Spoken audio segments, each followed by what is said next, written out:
Hi, I'm Rod Rohrich of Rohrich Podcast, and welcome to this amazing segment with LeeAnne Locken. And before I introduce you, I want to tell you that the Rohrich Knose podcast is all about helping you become a better you, a more educated you.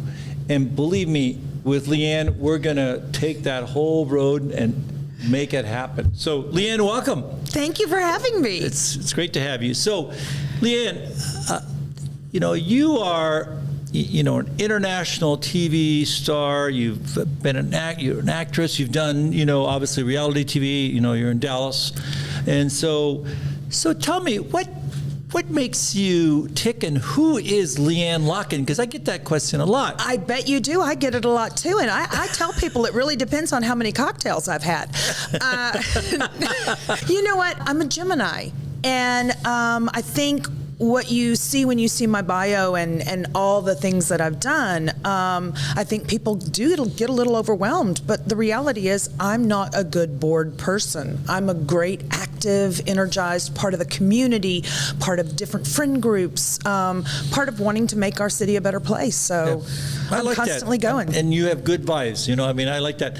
I like people that have good vibes. And you can feel that the moment, not even before, just when you meet you. And I like that a lot. So where did you get that? Where did you get from there to who you are today?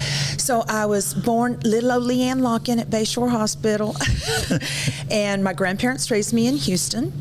And honestly, it was just one of those things that I think I was born an actress, born a performer. It's true. Why? What did you do? Because my mother used to always call me Sandra Bernhardt, the actress from the day. Yes. And so my mother, as a child, my mother would be like, oh, my little Sandra Bernhardt.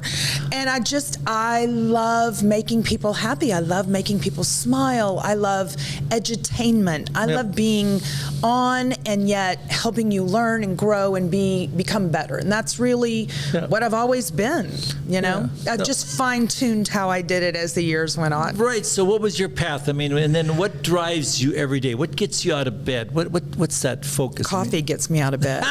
So my path was a pretty typical Southern girl path. I, got out of high school early. I graduated high school early, went straight into college. I did pageants. Pageants led to modeling. Mm-hmm. Modeling led to acting. Acting led to movies and commercials, and I've won awards. And then somehow reality TV came around, and I found out I was really pretty good at that. That's right. You were on the original cast, right? Yeah, Dallas. I was the first one cast on Real Housewives of Dallas. I was the last to audition. I was the first cast. And really? The team was built pretty much around me. Yeah. That's awesome. Yeah. That's awesome. That's great. So what did you learn from all that? I mean, what's the take home from being, the vivacious you, and what take home can you share with us that you can help others? I can tell you this. My grandmother always told me life is what you make it. No one's going to come and if you're waiting, it's like those girls. If you're waiting for Prince Charming to show up on the white horse, you might be there a while. You have to open the door, prepare yourself, and go out and get what you want. And I think not enough people are willing to do the work these days that we used to do back then. Right. I woke up hungry. I woke up ready. I remember when I did pageants, I trained every day. I listened to Dennis Waitley and Anthony Robbins, and I constantly put positive in my head. And, and I believed in the philosophy of every day, in every way, I'm getting better and better. And that's really what I did. I just, I took the time to set a goal, focus on that goal, and then achieve that goal. And then go out and find the next goal to focus on, I love that. I mean, that's a purpose-driven life. And I love that. You're purpose-driven, you're goal-driven, and every day is a good day. Every day is a good day. Listen, if you wake up, do something with it. Don't waste it. I love that. I think that's a sign of a winner, and positivity. The cup's always half full or brimming over, not half empty.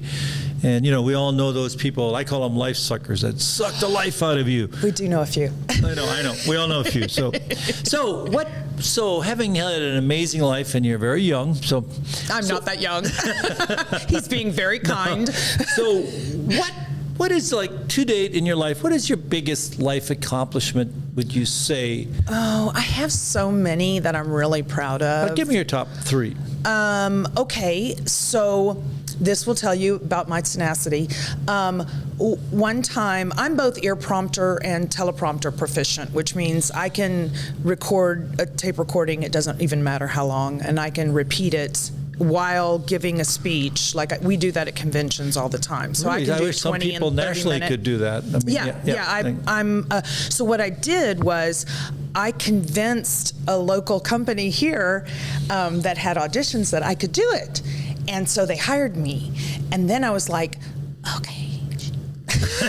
No, I have to do it. So I locked myself in my guest bedroom with a tape recorder, and I literally, I just read magazines out of, read commercials off magazines, and I started with 10 seconds, then I went to 20 seconds, then I went to a minute, and then I went to 5 minutes. Wow. And I taught myself, and I'm at the point now where, I have people, when I would go out and do this kind of work, I would have people come by and try to be like this, and I'd be like, hey, but it doesn't stop me from what I'm doing because I'm so focused on what it is that my job is there to do.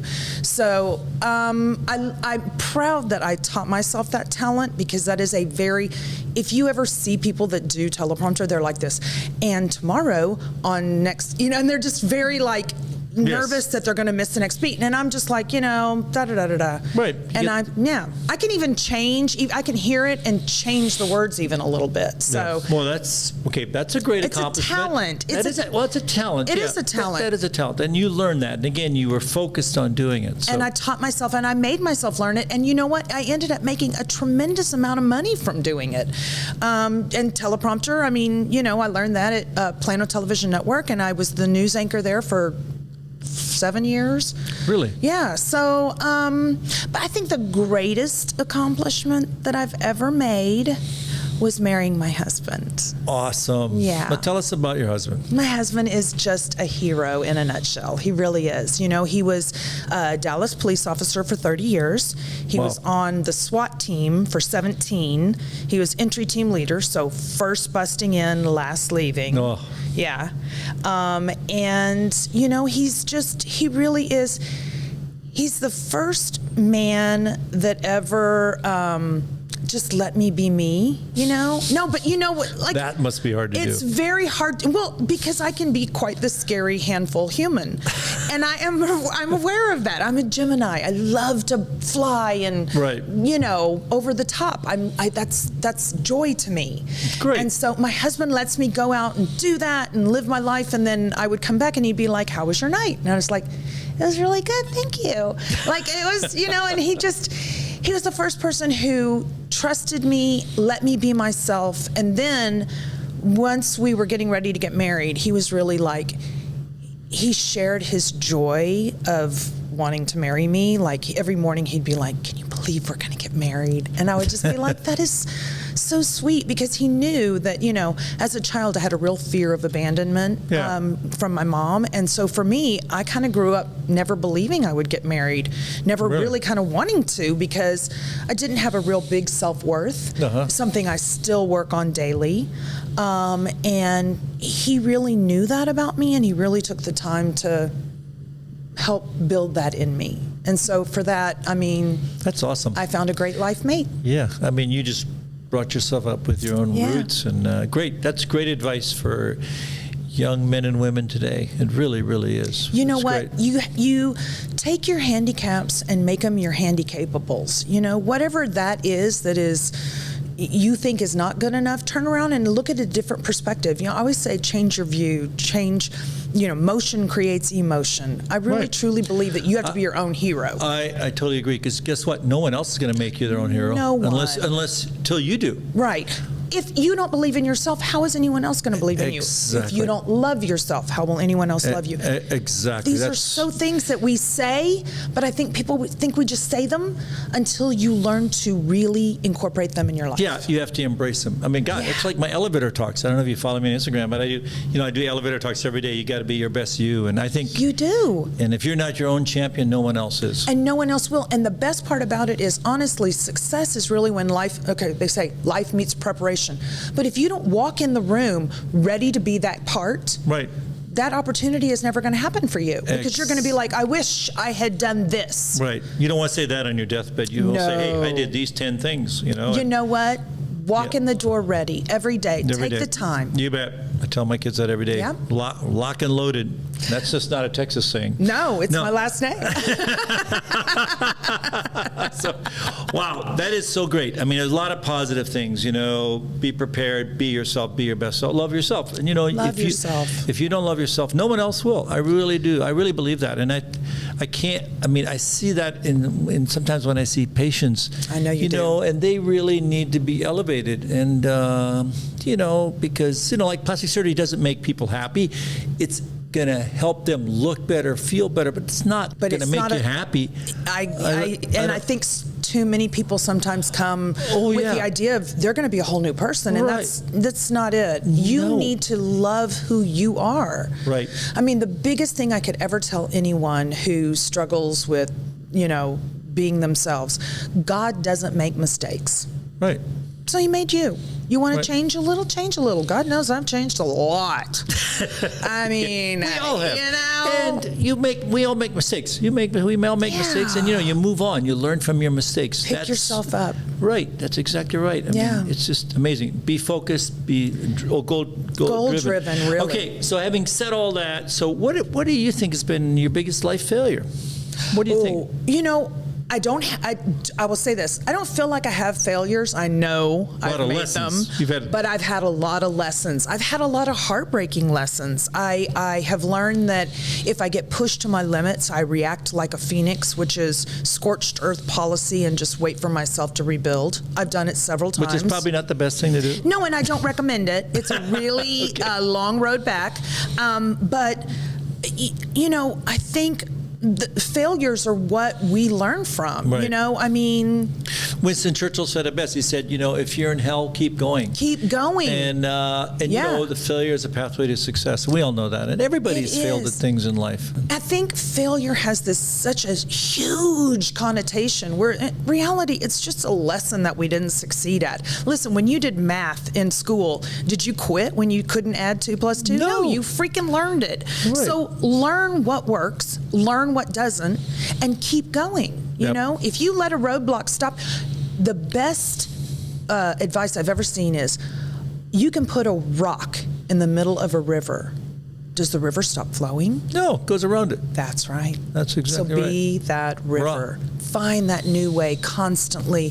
Whatever it is, if you have to divide your time, do it. If you have to do it 6 times to come back together later, do it. Yep. Or be the rock. Or stand firm. You can be the rock and stand firm in what you believe in, yes. But the water will still wear you down. That's right. Abe Lincoln said it. Be firm, but stand firm. But stand in your beliefs. I do believe that. That's the other thing I really do believe. I believe that sometimes when people confront a failure, they're willing to change their ideologies or their foundation. Right. And I'm beyond grateful that my grandmother gave me such a good foundation, because acting in LA really put your foundation to, like, some stuff that they used to say was real. I didn't realize it until I moved to LA. And that was... Well, you know, what doesn't kill you sometimes makes you stronger. But it's true. You know, and I know it's a cliche, but it's tough. And so let's talk about today. Let's talk about women of today, and you know, men of today too. So I mean, they're a lot different than you and I. So what advice do you have? You know, having all your success in your life and stuff. So what advice would you leave with them about what they should do, you know, to shortcut those failures? Well, and not even shortcut them, but maybe learn quicker. Not take them as harsh. Yeah, you got to have failures to succeed. It's the only way to grow. It's so hard, especially when you have my kids and they fail at something, and you know, I say, you know what? That's a pathway to success. grow. You're growing. You're growing. You've grown. Every Right. time you fail, you grow. Yeah. Because you pick yourself back up. Yeah. I was just at dinner the other night with a beautiful young girl. She's an actress from Hollywood. And you know, she was saying that, you know, she was up for this part and they were going to make her fly back to LA to audition for it, and she had just landed in Dallas. And I said, listen, you just tell your agent if they'd like for me to send a Zoom audition, I'm happy to, or do a Zoom, Right. you know, one-on-one interview. I'm happy to do that, but I'm in Dallas. I think people are so willing to bend over Right. too much. I think, you know what, if you present that faith in you, and she did that, and you know what, they took the Zoom audition. All right. You have to know what your boundaries are. Right. Before you get out there and start presenting yourself, you just say to yourself, listen, this is what I want. This is what I'm willing to do to get it. Right. And that's my parameter. Exactly. That's great advice. That's really good advice. You know, Yeah. set up who you are and stand firm on it. And, you know, and obviously, if that's not the opportunity, there's another one that'll come that'll be better than that. Because sometimes we go, wow, you know, that was amazing. If I hadn't had this happen to me, I wouldn't be doing what I'm doing today. And I will tell you an example of that. I was up for a reality show while Dallas Housewives was casting. Another person had already a greenlit reality show, and he wanted me to come be a part of it. And I discussed it with the PR company in New York, and they love me, and they just wanted me to shoot a scene with them. And I'm so glad I went out and shot a little scene with him, because he did something in that moment that I was like, you know what, this is not what you said. I'm not doing this. Okay. And then I went home and responded to the casting audition for Real Housewives. Otherwise, there would have never been a Housewives, you know? That's awesome. Yeah. Yeah, I mean, it's like you said, things happen for a reason and for a season. And you have to believe in the purpose of it all. Yeah. You really do. Yeah. You really do. You know, I like, you know, I hope you can feel her energy and her spirit. So where do you derive that? I mean, where do you derive that inner strength and drive? I mean, I love that in people, because, you know, I try and instill it because I teach everybody every day and operate. But sometimes, you know, you're around people and they're good people, but they just suck the life out of you a little bit. Yeah. You know what? I think those are the people also that, those are the people that are struggling with themselves. And I think when they are struggling with themselves, they're asking you to prop them up. And what you have to be able to say to them is, this is your time. This is your space. You need to live in this moment without me supporting you. I'm here to teach you, but this is your moment to live. What gets me going every day? The opportunity every single day to help someone, to make a difference, to leave this world a better place than where I was born in. God. You know? Why doesn't everybody feel that way? I don't get it. I mean, because I think that's such, you know, because, you know, life is not a dress rehearsal. No, it's not. We are here, you know, it's the one and only. Yeah. You know, and I think people, I think if you look at anxiety and depression and people who are intimidated easily, they're very focused inward. I think if you spend your life focusing on you, it's easy to find all the flaws. Right. But if you spend your life helping others, focusing outward, I always say, you know, if you're sitting on the sofa depressed, get out of your house and go volunteer.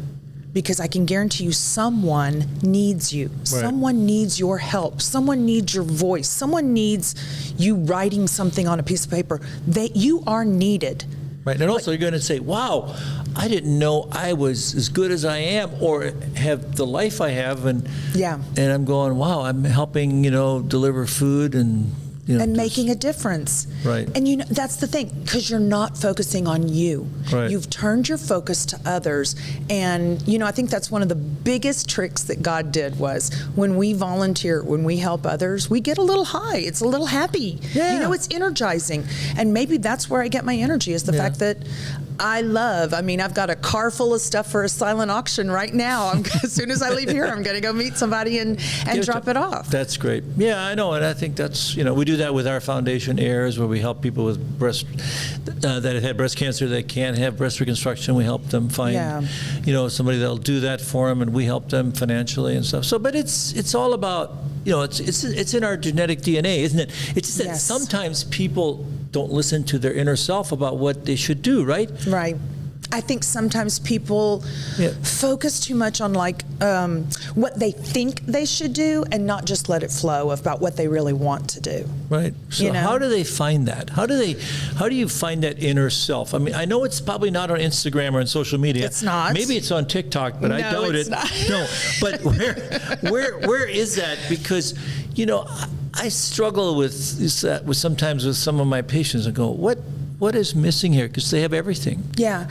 I think what's missing is they're so busy either, the thing about social media, I want to say this, probably you're always looking at the grass on the other side of the fence. Right. Stop staring at somebody's artificial grass on the other side of the fence and start watering and feeding and nurturing your own. Right. And everybody always says, this is the perfect life. Come on, nobody has a perfect life. No one. Exactly. We all make mistakes. We all have struggles. You always have to look forward. I always tell people, never look backward. The windshield's large, the rearview mirror is small, and you only compare. I bet you only compare yourself to to me, not to anybody else. That's because it. Do you think Michael Phelps, when he was winning his 8th gold medal, looked around to see if anybody was next to him? Yeah. The answer to that is no. He didn't care. Exactly. He was focused on his goal. Right. And that's it. I think you just need to meditate and really come to think about what brings you joy. I love that. So, okay, a couple more questions. So, what is, if you could talk to your 20-year-old self, and you're now 30, so tell me, what would you say to your 20-year-old self today that could help, our kids? I mean, what would you say? I would say, learn your parameters. Learn what you should believe in. Learn who you are, and set your boundaries. But at the same time, you know what people don't do? What? Ask. Right. A lot of people don't ask. Right. I've never in my life, and I'm one of those people. Like if I could go back to my 20-year-old self, I'd be like, girl, ask. Ask, yeah. Ask and you shall receive. Right. I mean, ask. Does it hurt if they say no? No. Are you does your life crumble away? No. It's a question. Many times you'll be surprised by the answer, right? And many times, many people will say yes.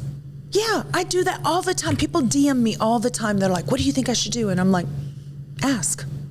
Right. That's Volunteer. a great idea. Yeah. Good. Yeah. Wow. I feel energized. And I think so, okay, and I told LeeAnne, the last thing, she can ask me any question she wants. I may regret it. No. No, you wouldn't. No. Okay, so what do you do when you have a patient that comes to you that is there for, the wrong reasons? You know what I mean? Well, I don't operate on them. I try and help them understand that, surgery is not, it's an added benefit to help you. It's not a want. It's not a need. It's a want. Yeah. Especially plastic surgery. If you want to rhinoplasty or facelift, those are all great things, but you don't need them. You can want them, and if you want them for the right reason. In other words, I'm looking, older. I feel tired. That's a good thing, and we can help that. But the key is you have to say, is this something that really will make you, happier as a person? And the answer is, the happiness is not related to surgery. It shouldn't be. Or if somebody else is wanting them to do it, I don't do that. So basically, the short answer is, I don't operate on them because life is too short, And I did a recent YouTube, and I was on the beach because there was this thing, a social media thing that, what don't you do? And one of them is, I don't operate on people that smoke. I don't operate on people I don't like. And Smart. And I don't operate on people that are not healthy or are not doing it for the right reasons. Yeah. So it's great. And, all those things that, that make common sense, but sometimes people, they need to be said, you got to think about you. Yeah. Right? But and that's it. You set your parameters of what you're willing to do. And sometimes I think the people who are coming in seeking that haven't set their parameters, Right, and I always tell them, they'll find somebody, believe me. Oh, I know they will, USA, because they'll keep going. Around. Or they'll go down to Mexico. Right, or wherever, or someplace. Brazil. We're not saying anything's bad about plastic surgery, but I'm just saying they'll find someone to do it, but it's not going to be me because, we're there to help people, so that's great. Yeah, LeeAnne, I love that. You rock. You rock. You rock. Listen, and thank you again. I think we had an amazing conversation. I'm energized. So Yay, Friday! helping you be a better you. Nothing exemplifies this podcast more than LeeAnne Locken. Thank so you. LeeAnne, we're going to have you back. I would love to, anytime. Okay, you rock. Next time Right. I'll wear sparkles. Okay. All right. Thank you so much.